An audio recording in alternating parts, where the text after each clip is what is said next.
started this research, I wanted to find feminists. I wanted women like Joan of Arc and Mulan, who were heroines of my childhood, to have been feminists who were fighting the patriarchy and proving to the world that women could do anything men could do. So I dove into the motives of these brave women who dress up like men or who pretend to be men through male pseudonames in order to uncover their feminist motives. And did you? No! Instead, what I discovered was that the motives of these women were mostly human and had very little to do with feminism. And what is feminism? The advocacy of women's rights on the grounds of political, social, and economic equality to men.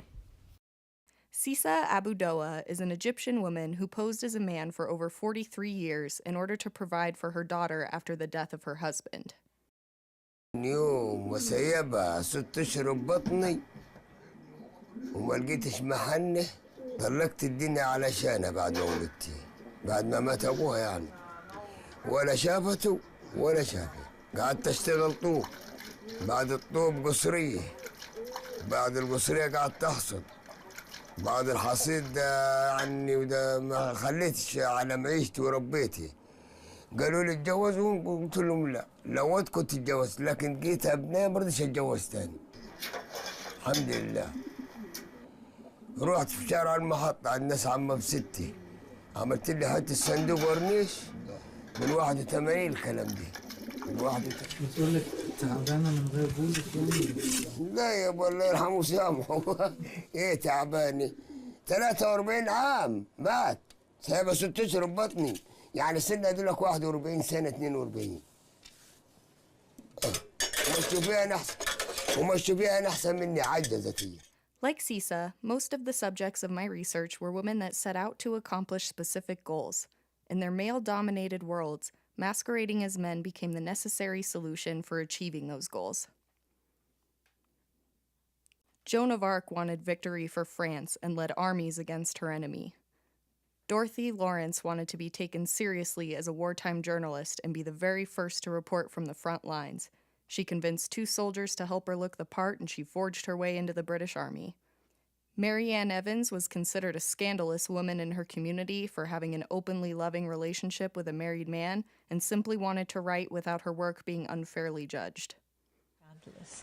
Later, when she took the name George Eliot, why did she do that? She knew that if she published a novel under her own name, everybody would be looking to see whether it came from a sort of tainted source, you know? Yeah. How does she handle problems of sex and so forth? So she wanted a nom de plume, something to kind of stand between her and what she imagined would be the sort of jabbering tongues and the pointed fingers. And to choose a man's name also seems to kind of make it more impersonal. Yeah. She's not going to be judged as a woman. She's not going to be judged as a scandalous woman. James Barry, or Margaret Ann Bulkley, was arguably the first female surgeon, and yet her true sex was not discovered until her death.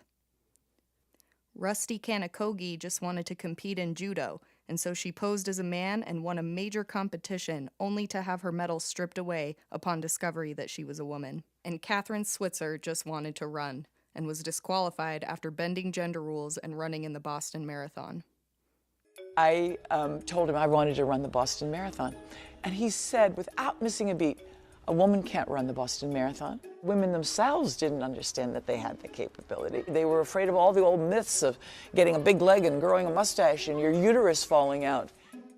We argued, and he said, if you showed me in practice that you could run the Boston distance, 26 miles, 385 yards, I'd be the first person to take you. One day we actually ran 31 miles. To his word, he helped me sign up for the race. He said, there's nothing about gender in the rule book, and there's nothing about gender on the entry form. I said, well, okay. So I paid my $2. I signed my name with my initials, and the entry form obviously went into Boston, and the Boston officials thought it was a guy. So were these extraordinary women feminists? Probably not, at least initially. But just because these women weren't necessarily intending to change the perceptions of what women were capable of, or bring equality to women, in many ways they did. Sisa Abu-Doa was awarded as the ideal mother by Egyptian President Abdel Fattah el-Sisi, and has gained the admiration and respect of both men and women in Egypt. Rina Kanakogi made it possible for women to compete in judo, and eventually became a coach for the first U.S. women's judo Olympic team in 1988. She was also awarded with Japan's highest award for a foreigner, the Honor of the Rising Sun. Catherine Switzer made it possible for women to run in the Boston Marathon and was recently inducted into the USA National Women's Hall of Fame for creating positive social change. So while I didn't necessarily find the feminist motives I was looking for, these incredible women are a testimony to what we can be capable of when we set our minds to something, whether it be as simple as providing for the ones we love or as complicated as gender equality. We know if we can empower women, they can do anything. And it's sometimes the simplest thing, putting one foot in front of the other, will do that. In any case, these women have made a feminist out of me.